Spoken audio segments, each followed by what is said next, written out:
우리 함께 할 말씀은 창세기 50장 15절부터 17절의 말씀입니다. 15절부터 17절 우리 합독하도록 하겠습니다. 요셉의 형제들이 그들의 아버지가 죽었음을 보고 말하되 요셉이 혹시 우리를 미워하여 우리가 그에게 행한 모든 악을 다 갚지 아니할까 하고 요셉에게 말을 전하여 이르되 당신의 아버지가 돌아가시기 전에 명령하려 이르시기를 너희는 이같이 요셉에게 이르라 내 형들이 내게 악을 행하였을지라도 이제 바라건대 그들의 허물과 죄를 용서하라 하셨나니 당신 아버지의 하나님의 종들인 우리 죄를 이제 용서하소서 하며 요셉이 그들이 그에게 하는 말을 들을 때에 울었더라. 아멘. 아버지 야곱의 죽음을 보며 진심으로 슬퍼하는 요셉의 모습을 우리가 보게 되어졌죠. 그에 반해 형들은 어땠습니까? 아버지로 인해 본인들이 이제까지 안전했다고 생각했죠. 요셉에게 지은 그런 과거에 지었던 그 죄가 너무나도 본인들이 생각했을 때 컸기 때문에 본인들의 기준으로는 수준으로는 절대 용서하지 못할 그런 죄였기 때문에 아버지 야곱을 봐서 이제껏 요셉이 자신들을 돌봐줬다고 생각했어요. 그런데 아버지가 죽게 되었으니 얼마나 불안했겠습니까? 하지만 사실은 이것은 사실과는 다르죠. 분명 창세기 45장에 보면은 요셉 스스로 형들에게 자신의 존재를 밝히며 형들을 용서하였음을 고백했었습니다. 사실은 더 정확하게 말하면은 용서할 수밖에 없도록 하나님께서 요셉을 이끄셨다는 것을 고백을 했죠. 요셉의 지나온 과거를 보면요. 분명히 형들에 의해서 고난을 받은 것 같이 보입니다. 하지만 그 모든 것 가운데는 하나님의 섭리하심이 있었죠. 결국은 그것이 하나의 인간의 고난에서 끝난 것이 아니라 하나님의 연단의 시간표였음을 우리는 알 수 있었죠. 요셉 또한 그것을 알았습니다.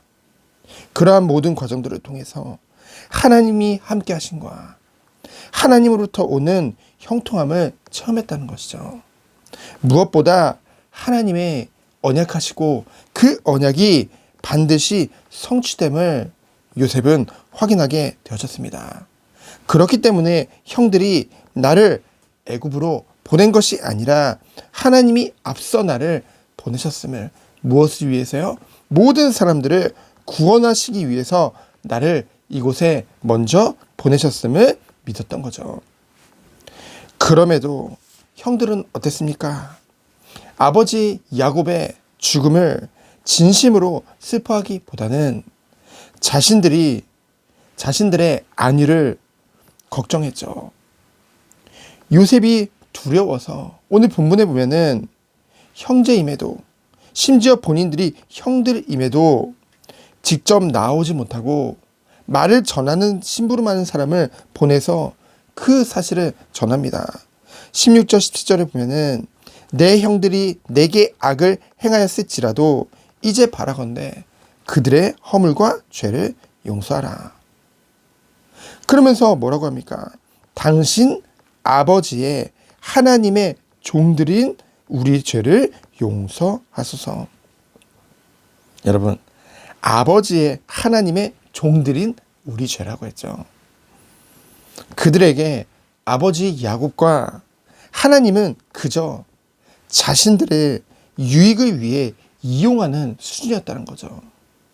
얼마나 안타깝습니까? 이렇게 아버지 하나님을 언급한 이유는 하나님 앞에 신실한 종인 그 요셉이 본인들도 아버지와 그 하나님을 봐서라도 자신들을 뭔가 해를 입히지 않는 그것을 바랬던 거죠. 우리의 모습이 아닐까요? 내 중심, 진심으로 하나님을 믿기보다는 하나님을 이용하려는 그런 모습이 때때로 우리에게 있는 것을 발견하게 되어지거든요.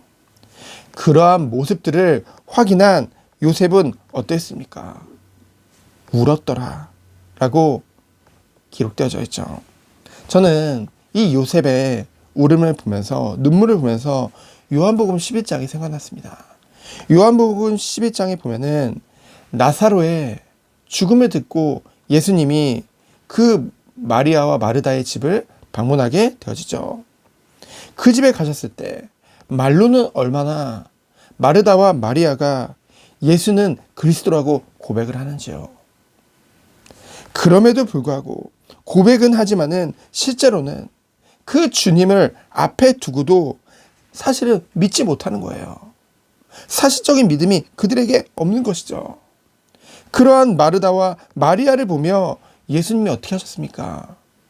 우시는 예수님의 모습이 나오게 되어지죠. 이 울음과 이 눈물의 의미는 무엇입니까? 하나님께서 택하신 주의 백성, 정말 하나님의 완전하신 은혜로 우리를 칭의하셨죠. 의롭게 하셨죠. 그리스도와 연합됨으로요. 그리고 자녀로 삼으신 것입니다.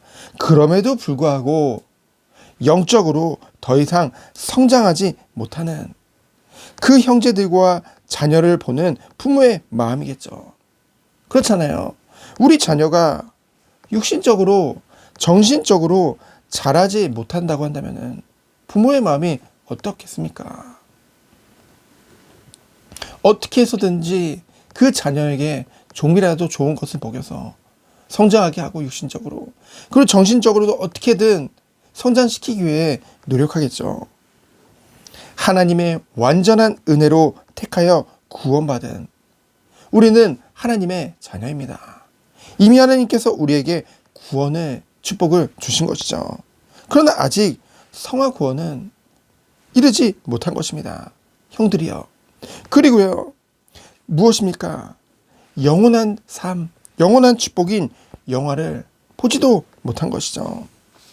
우리가 정말 하나님께서 우리에게 준비하신 구원은 완전한 구원입니다. 우리는 보통 칭의에 머물러 있다니까요. 하나님은 하나님의 자녀답게 우리가 날로 새롭게 되어져서 정말 하나님을 닮아가고, 정말 우리가 여러분 예수님 믿고 구원받아 천국 가는 것이 우리의 신앙생활의 목표입니까? 끝입니까? 아니라는 거죠. 착각을 해요. 사람들은 그래, 우리가 예수님 잘 믿고 천국 가면 끝이지. 천국 또한 끝이 아닙니다. 종착지가 아니라는 거죠. 뭡니까? 성도에게 있어서 종착지는 영화입니다. 영화는 뭔데요? 쉽게 말하면 우리가 그리스도를 믿음으로 영적으로 부활했죠. 그리스도 안에서 영이 부활했습니다.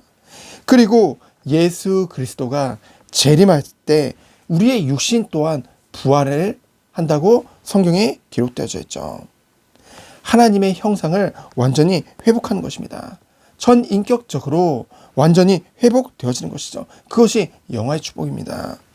우리는 그것을 바라보면서 오늘을 살아가는 거죠.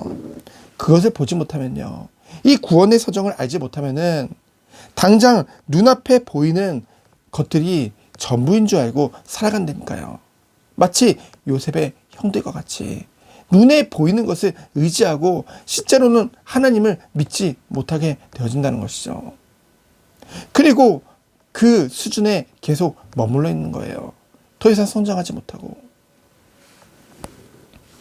우리가 정말로 이 창세기를 마무리하면서 정말 이 구원의 서정 속에 우리가 있음을 믿고 정말 하나님의 자녀로서 마땅히 누릴 것이 무엇인지 알고 그 은혜 속에 들어가길 원합니다. 정말로 하나님이 무엇을 가장 원하시고 무엇을 가장 안타까워 하실까요? 우리 안에 계신 성령으로 함께 하시는 그 주님께서는 정말 우리가 사실적인 믿음 속에 들어가기 원하신 줄 믿습니다.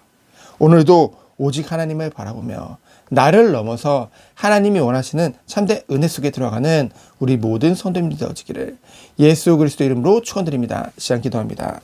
하나님 감사합니다. 완전하신 하나님 은혜 속에 들어가는 이 새벽 되도록 주께서 축복하여 주옵소서. 주님을 바라보며 주님이 주시는 참된 은혜 속에 들어가는 시간 되도록 주께서 축복하여 주옵소서. 살아계신 예수 그리스도 이름으로 기도합니다. 아멘.